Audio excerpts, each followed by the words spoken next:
Well, hello, Internet. My name's Cole, and today I just bought a 2022 Royal Enfield Himalayan. It has a 411cc air-cooled engine, and it's basically like a rugged moped with 5 gears. It's it's all right from first glance, and so far in my ownership of 4 hours, I'm pleased with it. There are some troubling things. However, I will go over the good things at the moment. The instrument cluster, great. Brakes, I will say the front brake is something that I kind of read up on the internet, and they are correct that the front brake on these things are a bit mushy. I might try and bleed it a little bit to see if I can get a little bit more response out of it, but I will say that the internet is correct saying that the front brake is a little bit squishy, but the transmission really shifts good. The clutch feels great.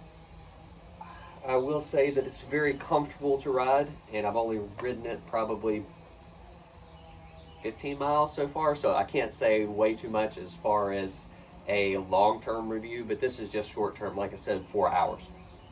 So I was able to walk out of the dealership with this bike for $6,500 US, and I do feel like for the equipment that you're getting, it is definitely a good buy, especially if you're going to use this as a commuter.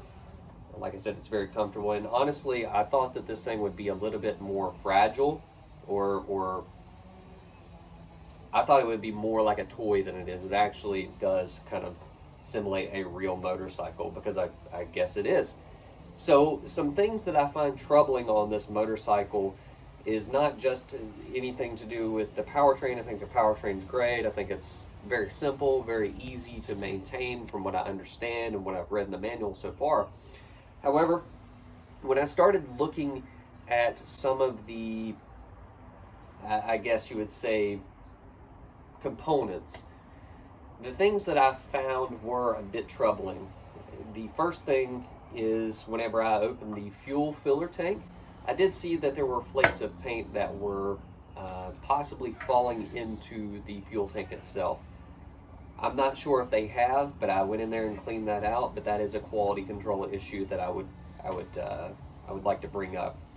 Another thing is that the welds on the bike really do look like somebody welded with their eyes shut.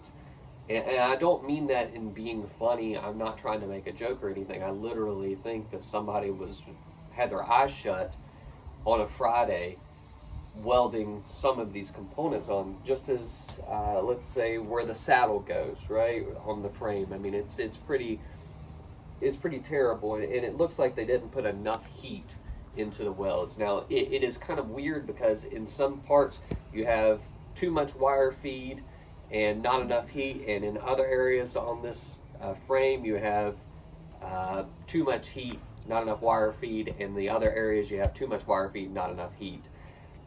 It's like they didn't get it perfect on some of these components. Now, I will say on the crash bars, they're actually not that bad. I mean, you know, it's kind of what you expect, or what I would expect for a cheaper motorcycle, but I will say that there is some definite quality escapes that have happened on this bike, including porosity in some of the welds. And I understand that these are a high volume, very low cost bike.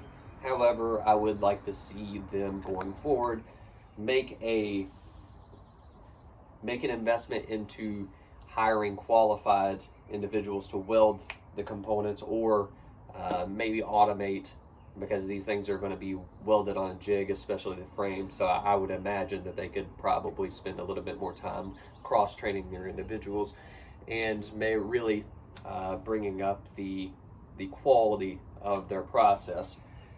So the welds is something that stuck out to me because I welded for 8 years, and obviously I know welds, right? But other than, you know, those few things, I haven't found anything else really wrong with the bike.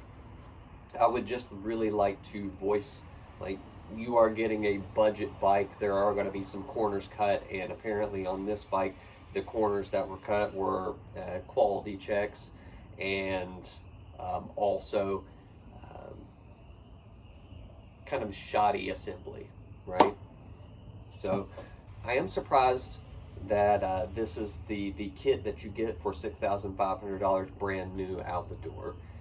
So